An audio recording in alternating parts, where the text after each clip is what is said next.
August 11th, 2025, President Donald Trump invoked Section 740 of the D.C. Home Rule Act. Basically, this is saying that there is a surge in crime, especially violent gang activity, and basically there's a public safety emergency. Through this authority, he was able to place the Metropolitan Police Department under federal control. Today, we're formally declaring a public safety emergency. This is an emergency. This is a tragic emergency. And it's embarrassing for me to be up here. You know, I'm going to see Putin. I'm going to Russia on Friday. I don't like being up here talking about how unsafe and how dirty and disgusting this once beautiful capital was.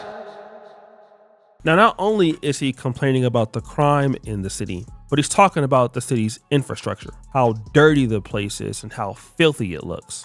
He's ashamed that DC is the capital of the United States, and it's basically been worn down. But there's more. We're going to replace the medians that are falling down all over the roads. We're going to replace the potholes. We're going to put a nice new coat of asphalt over the top.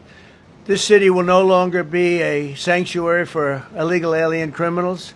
We will have full, seamless, integrated cooperation at all levels of law enforcement, and we'll deploy officers across the district with an overwhelming presence. You'll have more police, and you'll be so happy. So he talks about a few things. One is that a lot of illegal migrants are in DC, and he wants to stop that, but also people need to feel safe.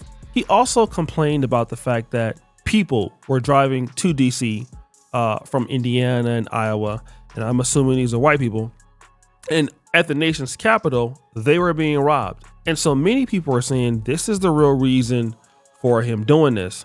White people who are coming out of the city into the city and being robbed by whoever the case is. This didn't sit well with DC Mayor Muriel Bowser. I believe that the president's view of DC is shaped by his COVID era experience during his first term. It is also true that we experienced a crime spike post-COVID, but we worked quickly to put laws in place and tactics that got violent offenders off our streets. Now, the mayor made a very, very good point. The mayor is saying, listen, Donald Trump is still stuck in his pre-COVID mentality when it comes to what is going on in DC. Now, at the time that he was in the White House, DC was very dangerous. But since that time, crime has come down in DC significantly. And she's right. DC is still dangerous, but it's not nearly as dangerous as it was in 2016 or even his entire presidency. DC has done a good job in reducing crime. And this is pretty much what's going on in almost every major city that's known for crime. Chicago is not even in the top 10 dangerous cities anymore. But yes, DC is declining. So then the question is, why is Donald Trump calling out the National Guard? How far does Trump have to take this for y'all to realize this is 1930s Germany? How far does he have to take this for y'all to realize this is 1940s Italy? This is Mussolini. This is fascism at its highest. It's so infuriating that y'all are not seeing it. And we told y'all not to vote for him. And now that we told y'all this over and over and over and over again, we the ones that have to deal with the consequences. DC, Maryland, Virginia, the DMV, people who work in the city. They're federalizing DC police. They're sending the National Guard. They're deploying the National Guard. DC isn't even top 10 in crimes in the country. The 10th most dangerous city in America is in Colorado. Now, again, this man is spot on. He doesn't understand why is the National Guard out there. I mean, there's 800 people, and now he's overtaken the Metro Police Department. Again, DC and some lists are not even in the top dangerous cities. I went to ChatGPT and I asked, what are the top dangerous cities in America? Well, from here, I see Memphis, I see St. Louis. Stop the show. I mean, of course, you're going to see Memphis and St. Louis. Little Rock? Well, Little Rock, right? Minneapolis, Detroit, Kansas City, New Orleans, Cleveland, and Birmingham. Okay, so those are typically, I'm shocked about Minneapolis, but Yeah, those are common cities you see up there. Now, once you go and type in the top 15 cities, but now you get in some other cities that are not in the top 10. When you put top 15 dangerous cities, you see now Jackson, Mississippi there, Washington, D.C. But when you look at what it says about Washington, D.C., though rates have declined recently, it still ranks among the highest for violent crime in major cities.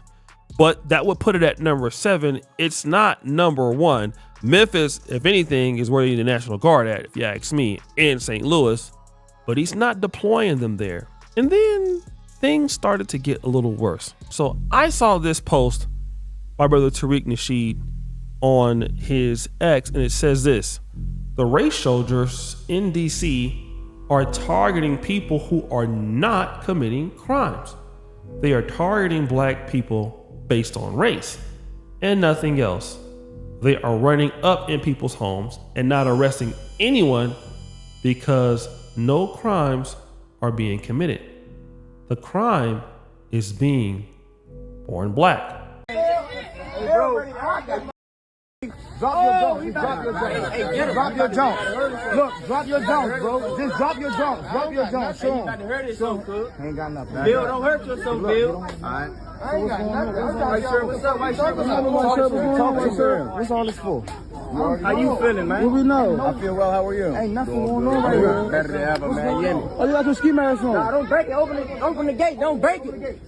Don't break my gate. Open the gate. Don't break it. Oh, they picked the jump. Stupid. That's all they wanted to do. Back out, my guy. I ain't doing that. I'm just recording for my safety.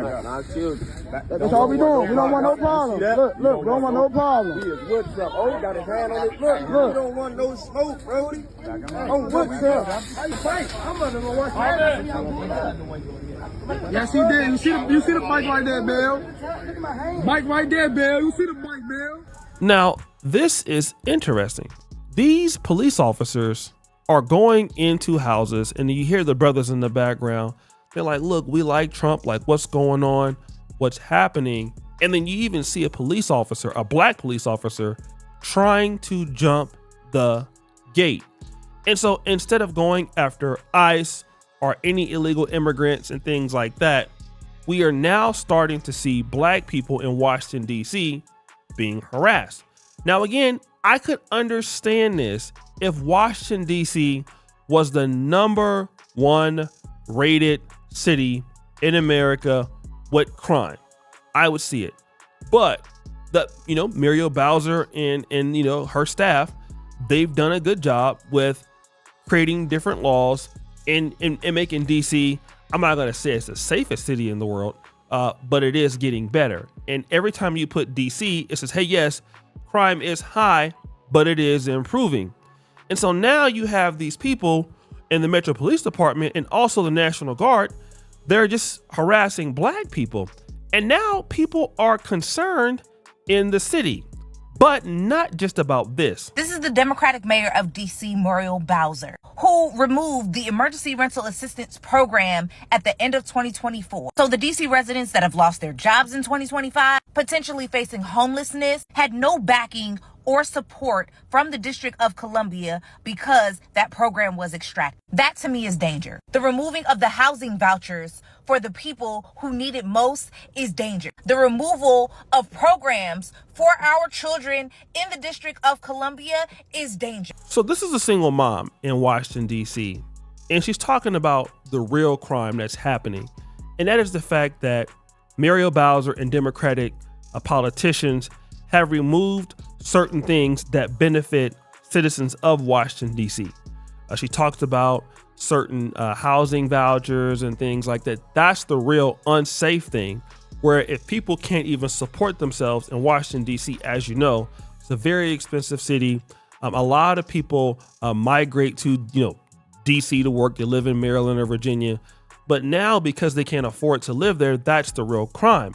But she also says this. The Democratic Party of D.C., including the Democratic Mayor Bowser, the D.C. City Council rolled out the red carpet for Trump to do whatever he's doing. And until people are willing to hold their local officials accountable for the ways in which they are failing their residents daily, it's just a matter of time before one of your blue cities or states is on the chopping block. You said Muriel Bowser, just let Donald Trump do whatever he wants to do. And the real issue is not even really with Donald Trump, but what is going on in Washington, D.C. as a whole, elected officials. Now, let me just say this. The reason why I believe that Donald Trump has deployed the National Guard has something to do with the migrant crisis. Okay. It is, number one, being a leader on the world stage and you feeling like the nation's capital is not as safe as it should be. Number two, criminals, they could be black or otherwise, are robbing or have robbed white tourists in the city. Now, this is what really is pissing Donald Trump off. Is Donald Trump concerned about black on black crime? No, he's not going to stop that because it's black on black crime. Is Donald Trump really concerned about ICE in DC?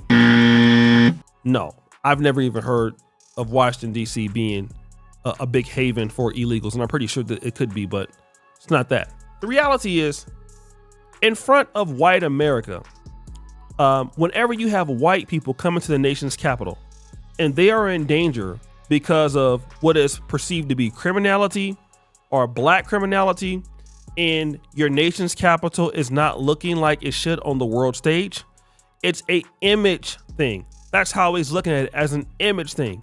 So, hey, white people are afraid to come here. We got to clean this up. It's the nation's capital. We got to make sure we whip this into shape. And if anybody wants to come here, they should be allowed to come here and feel safe. In other words, white Americans need to feel safe in Washington, D.C. And if you blacks are out there robbing these whites, we're going to give you a hard time. And there's nothing you can do about it because he has the power to take over D.C. Now, this would also happen in other cities too, if this could happen. It would happen in New York City or Los Angeles, but he doesn't have the rights to do it. But still, this is racially motivated. And then this doesn't shock me coming from the president. But again, if DC's crimes are getting lower, then I don't understand why you're wasting taxpayers' money to basically bring in the National Guard in a city in which crime is getting lower. Like, why don't you deploy it in other cities in which the crime is getting lower? And the reason is those other cities are not tied to Washington, D.C. or have the power or the funding or the connections of Washington, D.C. In other words, Donald Trump don't care about Memphis, okay? Memphis is not where world leaders come to. Let's just be honest. Macron comes to, in France, comes to D.C. The China leaders come to D.C., all right? Putin, if he comes to America, it comes to D.C. Cap. Okay?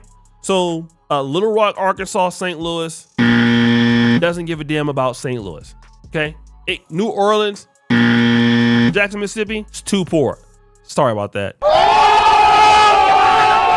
Yeah, Jackson, y'all know I love you, but it's too poor to worry about. DC provides a level of money, of prestige, the country, and that's what he's worried about. Okay? That's the reality. Now, it is definitely sad, and the president is definitely wrong about what he's doing. Black people who are not committing crimes, basically being just harassed for no reason. I can see if you're going for illegal citizens. I'm all with that. But to just go after innocent black people in the city of DC, I think it's trash.